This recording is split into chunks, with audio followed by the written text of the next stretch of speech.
നമസ്കാരം, ഞാൻ ഡോക്ടർ അനിൽ. പുതിയൊരു വീഡിയോയിലേക്ക് നിങ്ങൾക്ക് ഏവർക്കും സ്വാഗതം. കേന്ദ്ര സർക്കാരിൽ ഒരു സ്ഥിരം ജോലി ആഗ്രഹിക്കുന്നവർക്ക് വേണ്ടിയുള്ള ഇൻഫർമേഷൻ ആണ്. സുപ്രീം കോടതിയിൽ ജൂനിയർ കോർട്ട് അസിസ്റ്റന്റ്മാരുടെ ഒഴിവുകളിലേക്ക് ഇപ്പോൾ നോട്ടിഫിക്കേഷൻ വന്നിട്ടുണ്ട്. ആകെ 241 ഒഴിവുകളാണ് ഇപ്പോൾ പറഞ്ഞിട്ടുള്ളത്. പേര് ചെയ്യാമെന്നും പറഞ്ഞിട്ടുണ്ട്. അപ്പോൾ താല്പര്യമുള്ളവരിലേക്ക് ഓൺലൈനായിട്ട് അപേക്ഷിക്കാൻ കഴിയും. ഇതേക്കുറിച്ചുള്ള കൂടുതൽ കാര്യങ്ങളാണ് ഇന്നത്തെ വീഡിയോയിൽ ഷെയർ ചെയ്യുന്നത്. കാര്യങ്ങളൊക്കെ നിങ്ങൾക്ക് പൂർണ്ണമായിട്ടും മനസ്സിലാക്കാനായിട്ട് വീഡിയോ മുഴുവനായിട്ട് കാണാം. അതേപോലെ ആദ്യമായിട്ടാണ് ഈ ചാനൽ കാണുന്നത്, ഇതുപോലെയുള്ള ഇൻഫർമേഷൻസ് ഇനിയും ലഭിക്കാൻ നിങ്ങൾ ഈ ചാനൽ സപ്പോർട്ട് ചെയ്യുക, ലൈക്ക് ചെയ്യുക, കമന്റ് ചെയ്യുക ഒക്കെ ചെയ്യാം. നമുക്ക് ഇതിന്റെ വിശദാംശങ്ങൾ പരിശോധിച്ച് നോക്കാം. നേരത്തെ ഞാൻ പറഞ്ഞ പോലെ ഓൺലൈനായിട്ട് വേണം നിങ്ങൾ ഇതിലേക്ക് അപേക്ഷിക്കാനായിട്ടുള്ളത്. സുപ്രീം കോടതിയിലാണ് ഈ വേക്കൻസികൾ ഉള്ളത്. പോസ്റ്റിന്റെ പേര് ജൂനിയർ കോർട്ട് അസിസ്റ്റന്റ് എന്നുള്ളത്. ഇത് group B non gazetted post ആണ്. കേന്ദ്ര സർക്കാരിന്റെ 7ാം ശമ്പള കമ്മീഷന്റെ ലെവൽ 6 അപ്പോയിന്റ്മെന്റ് ആണ്. പേ മെട്രിക്സ് എന്ന് പറഞ്ഞാൽ അടിസ്ഥാന ശമ്പളം തന്നെ 35,400 രൂപ വരും എന്നാണ് പറഞ്ഞിട്ടുള്ളത്. തുടക്ക ശമ്പളം ഇപ്പോഴത്തെ റേറ്റിൽ 72,040 രൂപ ഉണ്ടാവും എന്നാണ് അറിയിച്ചിട്ടുള്ളത്. ഇപ്പോൾ വേക്കൻസികളുടെ എണ്ണം വേരി ചെയ്യാൻ, കൂടാനും കുറയാനും സാധ്യതയുണ്ട് എന്ന് പറഞ്ഞിട്ടുണ്ട്. പിന്നെ അടിസ്ഥാനമായ ക്വാളിഫിക്കേഷൻ എന്ന് പറഞ്ഞു കഴിഞ്ഞാൽ ബേസിക് ക്വാളിഫിക്കേഷൻ ഏതെങ്കിലും വിഷയത്തിലുള്ള അംഗീകൃത സർവകലാശാല ബിരുദം, കമ്പ്യൂട്ടർ നോളജ് ഉണ്ടായിരിക്കണം, കമ്പ്യൂട്ടറിൽ 1 മിനിറ്റിലെ 35 വേർഡ്സ് പെർ മിനിറ്റ് ടൈപ്പ് ചെയ്യാനുള്ള സ്പീഡ് ഉണ്ടായിരിക്കണം. ഇത്രയും മാത്രം കണ്ടീഷൻ ഉള്ളത്. മിനിമം ക്വാളിഫിക്കേഷൻ മാത്രമേ ഉള്ളൂ. അതുപോലെ ഏജ് പറയുകയാണെന്നുണ്ടെങ്കിൽ 18 വയസ്സിനും 30 വയസ്സിനും ഇടയിലുള്ളവർക്കാണ് ഇതിലേക്ക് അപേക്ഷിക്കാൻ കഴിയുക.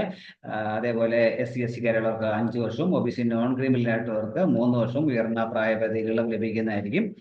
പ്രായം കാൽക്കുലേറ്റ് ചെയ്യുന്നത് 2025 മാർച്ച് 8 അടിസ്ഥാനമാക്കിയായിരിക്കും എന്ന കാര്യം മനസ്സിലാക്കുക. ക്ലോസിംഗ് ഡേറ്റ് തന്നെയാണ് അതിൽ ഫിക്സ് ചെയ്തിരിക്കുന്നത്. സ്കീം ഓഫ് എക്സാമിനേഷൻ പറയുന്നത് ഒബ്ജക്റ്റീവ് ടൈപ്പ് ക്വസ്റ്റ്യൻസ് ഉണ്ടാവും. അതേപോലെ ജനറൽ കമ്പ്യൂട്ടർ നോളജുമായിട്ട് ബന്ധപ്പെട്ട് 25 ചോദ്യങ്ങൾ ഉണ്ടാവും. പിന്നെ ഇംഗ്ലീഷ് ടൈപ്പിംഗ് ആണ്. ടൈപ്പിംഗിന് 10 മിനിറ്റ് സമയം. എക്സാമിനേഷൻ, ഓൺലൈൻ എക്സാമിനേഷൻ 2 മണിക്കൂറായിരിക്കും റിട്ടേൺ ടെസ്റ്റ്. അതിനുശേഷം ടൈപ്പിംഗ് ടെസ്റ്റ് 10 മിനിറ്റ് ആയിരിക്കും. അത് 35 വേർഡ്സ് പെർ മിനിറ്റ് ടൈപ്പ് ചെയ്യണം.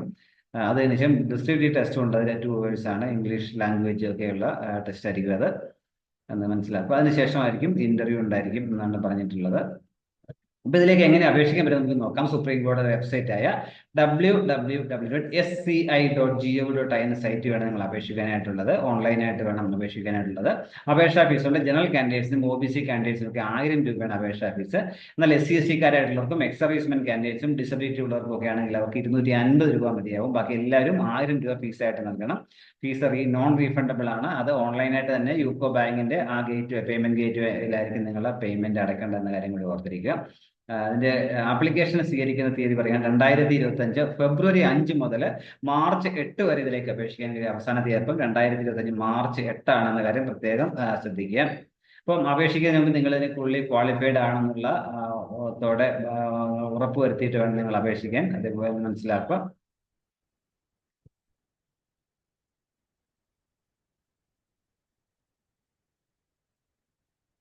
സുപ്രീം കോടതി വെബ്സൈറ്റ് ആയ www.sca.gov.in എന്ന സൈറ്റിലായിരിക്കും ഇതിന്റെ റിസൾട്ട് ഒക്കെ പബ്ലിഷ് ചെയ്യുക. അപ്പൊ നമ്മൾ ഇടയ്ക്കിടയ്ക്ക് അപ്ലൈ ചെയ്തതിനു ശേഷം, റിട്ടേൺ ടെസ്റ്റിന് ശേഷം സൈറ്റ് ഇടയ്ക്കൊക്കെ നിങ്ങൾ നോക്കുക. ഇനി എക്സാമിനേഷൻ സെന്റർ പറയുകയാണെന്നുണ്ടെങ്കിൽ കേരളത്തിലെ എക്സാമിനേഷൻ സെന്ററുകൾ നോക്കുകയാണെന്നുണ്ടെങ്കിൽ എറണാകുളം, കണ്ണൂർ, കൊല്ലം, കോട്ടയം, കോഴിക്കോട്, തിരുവനന്തപുരം, തൃശ്ശൂർ ഇത്രയും സെന്ററാണ് കേരളത്തിലുള്ളത്. നിങ്ങൾക്ക് അതിൽ ഇഷ്ടമുള്ള സെന്റർ ചൂസ് ചെയ്യാൻ കഴിയും. ഇത്രയും കാര്യങ്ങളാണ് ഈ വീഡിയോയിൽ ഷെയർ ചെയ്യാനുള്ളത്. ഇത്രയും നേരം വീഡിയോ പൂർണ്ണമായും മുകളിൽ രേഖപ്പെടുന്നതോടൊപ്പം ഇനി ഇതുപോലെ ഇൻഫർമേഷൻസ് ലഭിക്കുകയാണെങ്കിൽ ചാനൽ സപ്പോർട്ട് ചെയ്യണം. കൂട്ടുകാർക്കൊക്കെ ഷെയർ ചെയ്ത് കൊടുക്കണം. എല്ലാവർക്കും നല്ല കരിയർ ഉണ്ടാവട്ടെ എന്ന് ആശംസിക്കും. Thank you very much.